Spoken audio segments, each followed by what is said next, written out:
Working as an overnight stalker at a local grocery store had its perks.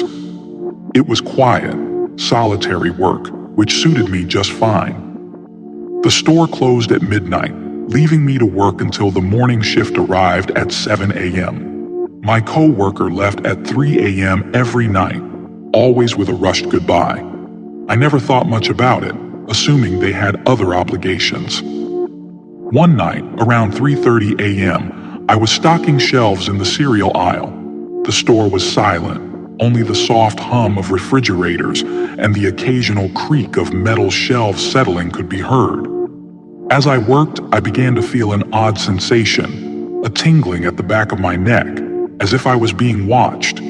It was a feeling that I've had before, but I usually dismissed it.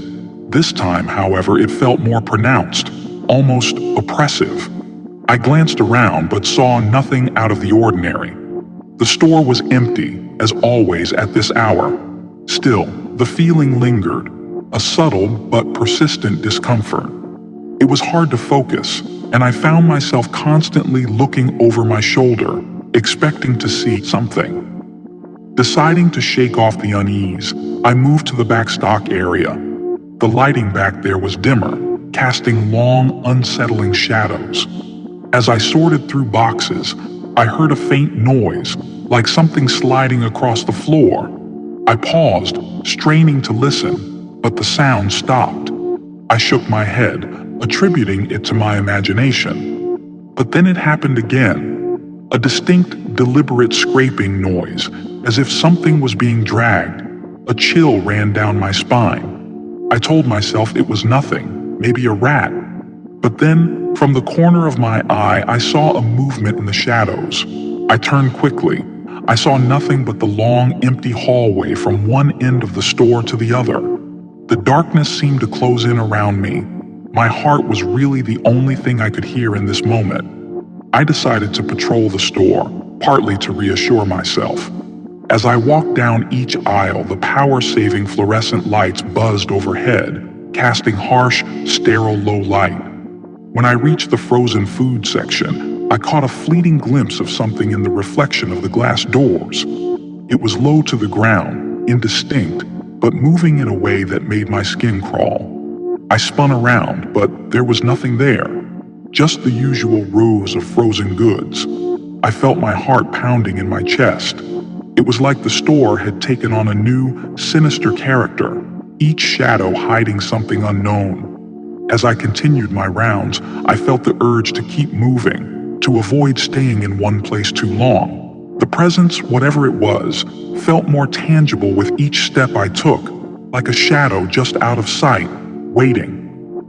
In the receiving area, where deliveries were handled, the air felt heavy. It was quieter here, isolated from the rest of the store. As I stood there, trying to steady my nerves, I heard it again. That scraping noise. Only this time it was closer, more distinct. I turned toward the sound and saw it. A dark figure at the far end of the hallway. It was low to the ground, its movements jerky and unnatural, as if it was pulling itself along with an uneven rhythm. I couldn't make out any features, just a dark shape moving in a way that was all wrong. My breath caught in my throat, and I felt a cold terror grip me.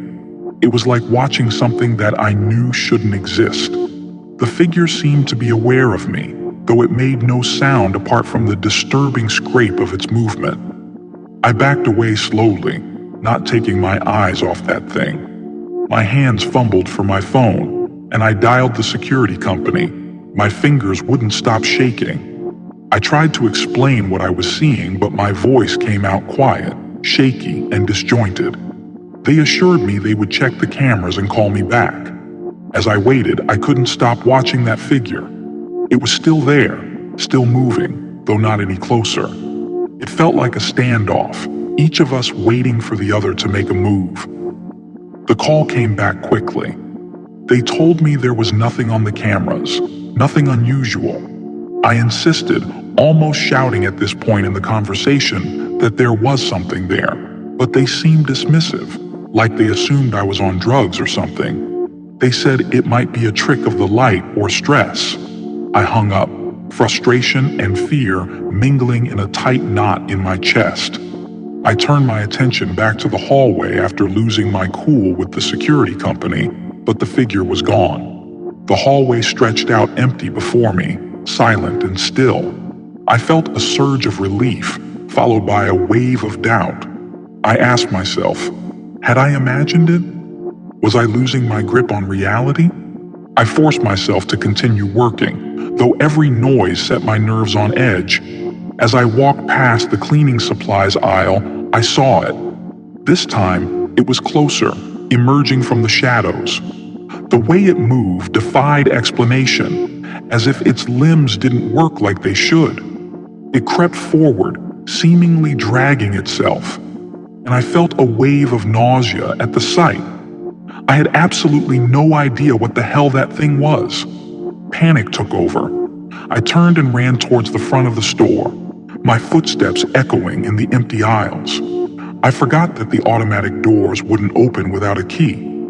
Almost running into the glass, I quickly changed my direction toward the emergency exit, and I burst out into the night air, my heart pounding in my ears. I stood in the empty parking lot, bent over, gasping for breath. I looked back at the store, expecting to see it following me, but there was nothing.